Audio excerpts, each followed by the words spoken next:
샬롬. 성령 충만함은 우리에게 담대함을 줍니다. 오늘도 성령 충만하여 담대하게 살아가시기를 주님의 이름으로 축복합니다. 오늘 말씀은 사도행전 5장 말씀 내겠습니다. 제5장. 아나니아라 하는 사람이 그의 아내 삽비라와 더불어 소유를 팔아 그 값에서 얼마를 감춤해 그 아내도 알더라.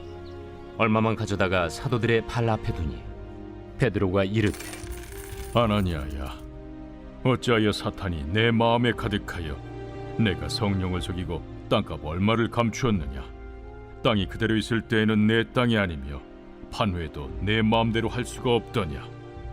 어찌하여 이 일을 내 마음에 두었느냐? 사람에게 거짓말한 것이 아니요 하나님께로다. 아나니아가 이 말을 듣고 엎드려져 혼이 떠나니 이 일을 듣는 사람이 다 크게 두려워하더라. 젊은 사람들이 일어나 시신을 싸서 메고 나가 장사하니라. 3시간쯤 지나 그의 아내가 그 일어난 일을 알지 못하고 들어오니 베드로가 이르되, 그 땅 판값이 이것뿐이냐?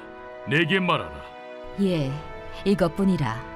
너희가 어찌 함께 꾀하여 주의 영을 시험하려 하느냐?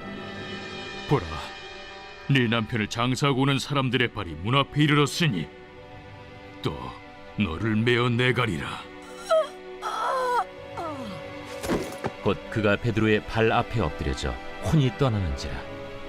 젊은 사람들이 들어와 죽은 것을 보고 메어다가 그의 남편 곁에 장사하니 온 교회와 이 일을 듣는 사람들이 다 크게 두려워하니라. 사도들의 손을 통하여 민간의 표적과 기사가 많이 일어나매 믿는 사람이 다 마음을 같이하여 솔로몬 행각에 모이고 그 나머지는 감히 그들과 상종하는 사람이 없으나 백성이 칭송하더라. 믿고 주께로 나아오는 자가 더 많으니 남녀의 큰 무리더라. 심지어 병든 사람을 메고 거리에 나가 침대와 요유에 누이고 베드로가 지날 때에 혹 그의 그림자라도 누구에게 덮일까 바라고 예루살렘 부근에 수많은 사람들도 모여 병든 사람과 더러운 귀신에게 괴로움 받는 사람을 데리고 와서 다 나음을 얻으니라. 대제사장과 그와 함께 있는 사람, 즉 사두개인의 당파가 다 마음에 시기가 가득하여 일어나서 사도들을 잡아다가 옥에 가두었더니 주의 사자가 밤에 옥문을 열고 끌어내어 이르되, 가서 성전에 서서 이 생명의 말씀을 다 백성에게 말하라. 그들이 듣고 새벽에 성전에 들어가서 가르치더니 대제사장과 그와 함께 있는 사람들이 와서 공회와 이스라엘 족속의 원로들을 다 모으고 사람을 옥에 보내어 사도들을 잡아오라니 부하들이 가서 옥에서 사도들을 보지 못하고 돌아와 우리가 보니 옥은 든든하게 잠기고 지키는 사람들이 문에 서 있으되 문을 열고 본즉 그 안에는 한 사람도 없더이다. 성전 맡은 자와 제사장들이 이 말을 듣고 의혹하여 이 일이 어찌 될까 하더니 사람이 와서 알리되, 보소서, 옥에 가두었던 사람들이 성전에 서서 백성을 가르치더이다. 성전 맡은 자가 부하들과 같이 가서 그들을 잡아왔으나 강제로 못함은 백성들이 돌로 칠까 두려워함이더라. 그들을 끌어다가 공회 앞에 세우니 대제사장이 물어, 우리가 이 이름으로 사람을 가르치지 말라고 엄금하였으되 너희가 너희 가르침을 예루살렘에 가득하게 하니 이 사람의 피를 우리에게로 돌리고자 함이로다. 베드로와 사도들이 대답하여, 사람보다 하나님께 순종하는 것이 마땅하니라. 너희가 나무에 달아 죽인 예수를 우리 조상의 하나님이 살리시고 이스라엘에게 회개함과 죄사함을 주시려고 그를 오른손으로 높이사 임금과 구주로 삼으셨느니라. 우리는 이 일의 증인이요 하나님이 자기에게 순종하는 사람들에게 주신 성령도 그러하니라. 그들이 듣고 크게 노하여 사도들을 없이하고자 할세. 바리새인 가말리엘은 율법 교사로 모든 백성에게 존경을 받는 자라. 공회 중에 일어나 명하여 사도들을 잠깐 밖에 나가게 하고 말하되, 이스라엘 사람들아, 너희가 이 사람들에게 대하여 어떻게 하려는지 조심하라. 이전에 드다가 일어나 스스로 선전하며 사람이 약 400명이나 따르더니 그가 죽임을 당하며 따르던 모든 사람들이 흩어져 없어졌고 그 후 호적할 때에 갈릴리의 유다가 일어나 백성을 깨어 따르게 하다가 그도 망한즉 따르던 모든 사람들이 흩어졌느니라. 이제 내가 너희에게 말하노니 이 사람들을 상관하지 말고 버려두라. 이 사상과 이 소행이 사람으로부터 났으면 무너질 것이요 만일 하나님께로부터 났으면 너희가 그들을 무너뜨릴 수 없겠고 도리어 하나님을 대적하는 자가 될까 하노라. 그들이 옳게 여겨 사도들을 불러들여 채찍질하며 예수의 이름으로 말하는 것을 금하고 놓으니 사도들은 그 이름을 위하여 능욕받는 일에 합당한 자로 여기심을 기뻐하면서 공회 앞을 떠나니라. 그들이 날마다 성전에 있든지 집에 있든지 예수는 그리스도라고 가르치기와 전도하기를 그치지 아니하니라.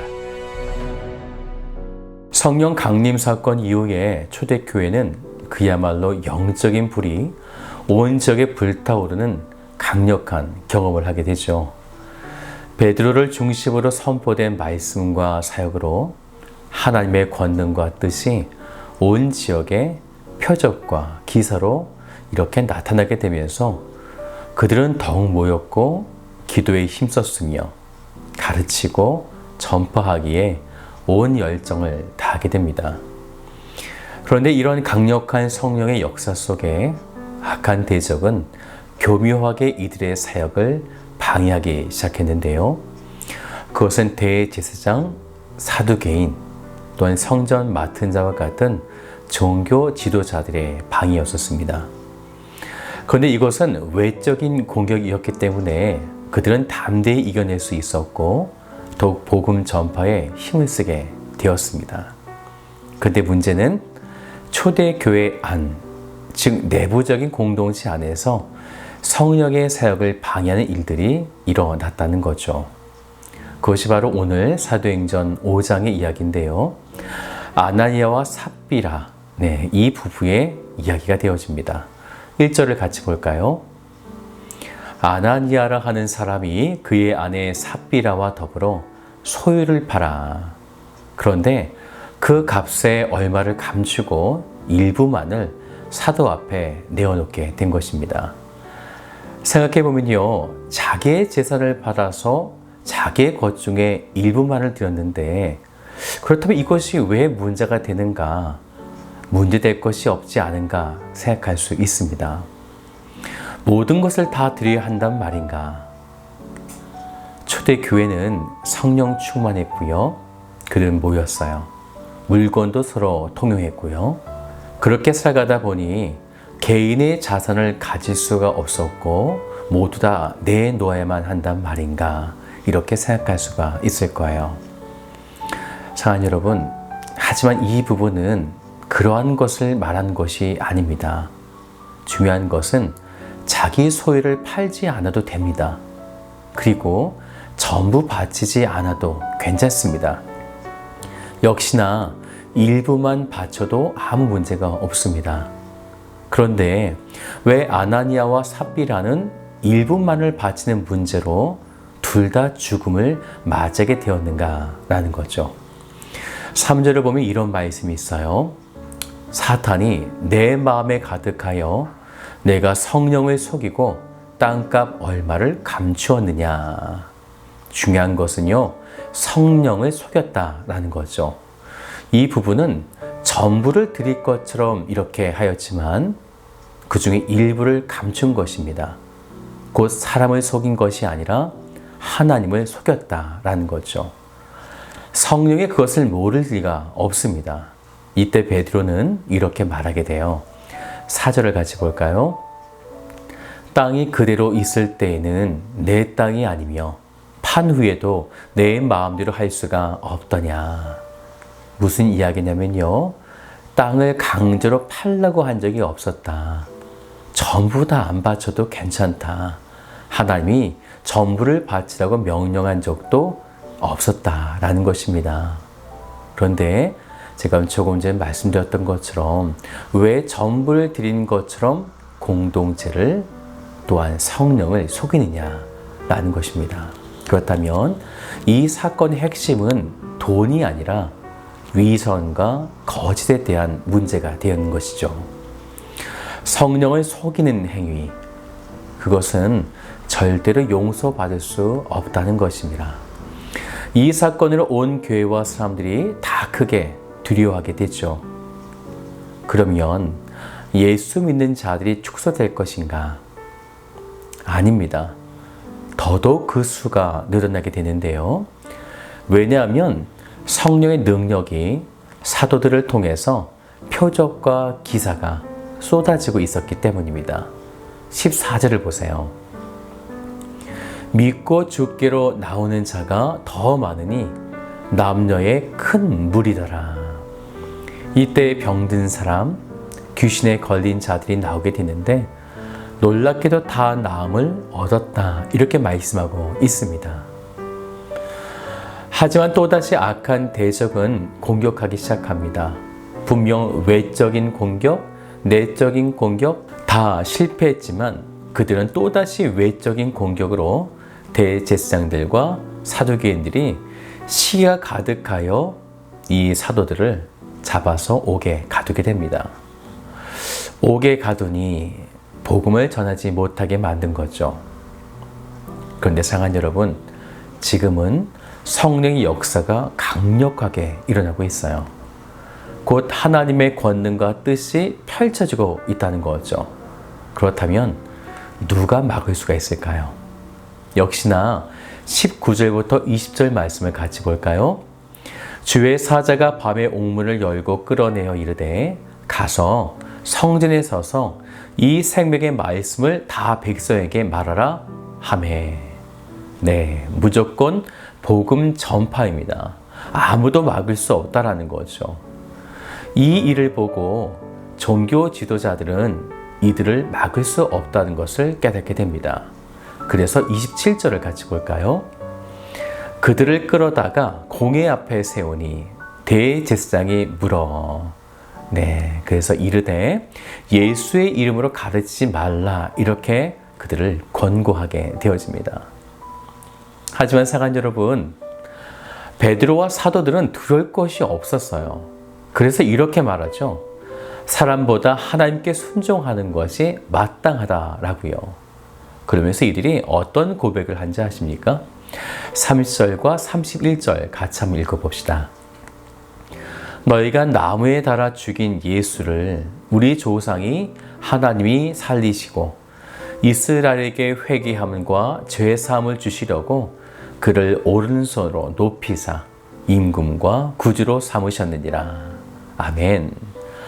하지만 이 이야기를 들은 대제사장과 장로들, 사두개인들은 분노할 수밖에 없었어요.